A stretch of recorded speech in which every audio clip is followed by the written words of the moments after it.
Hi guys, welcome to my vlog. My name is Alexa Mayer S. Mapana. Yan na yun. Gusto yun. Ayun. Para update kayo sa mga YouTube channel ko, mag-subscribe and like and share.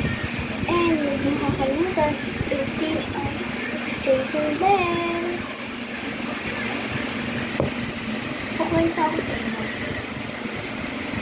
Isang panahon, isang bata ay nakita ko ang pangalan niya ay Girl.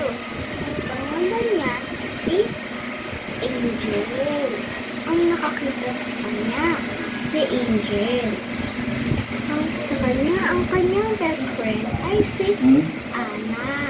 Kaya, nakinig sa kwento ko.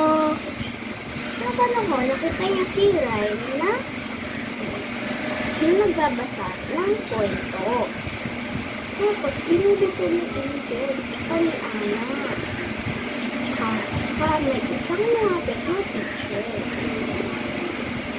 Tsaka may lumapit na agad na teacher at principal. Sabi ng principal tsaka teacher, "Hoy, anong ginagawa niya dyan sa kay Ryan?" Sabi ng teacher, sabi naman ng principal, "Oo nga, yung ginagawa niyo dyan, para kayong tae."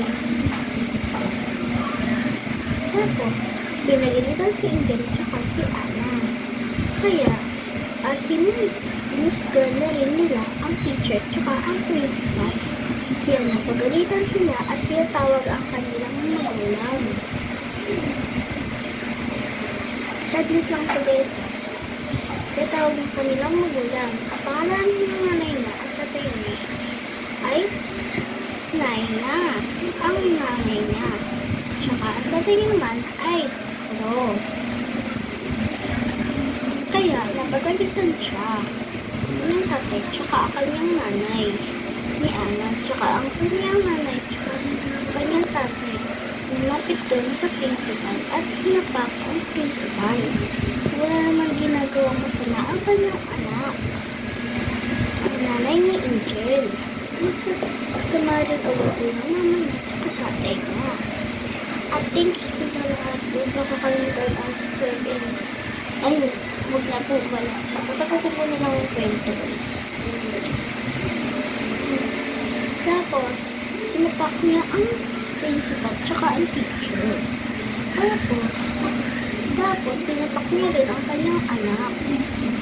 Kaya kung ano nangyari, ayun, nagsampalan ang pagtatay tsaka ang nanay. Kaya biglang pinatawag ako nilang nanay niya tsaka ang tatay niya ni Angel. Kaya pinatawag. Kaya sabi ng nanay niya, huwag niyo uulitin yun kasi daw masama daw yun. Kaya ayun nagtapos sa kwento at naging mabait na ulit si Angel at si Anna.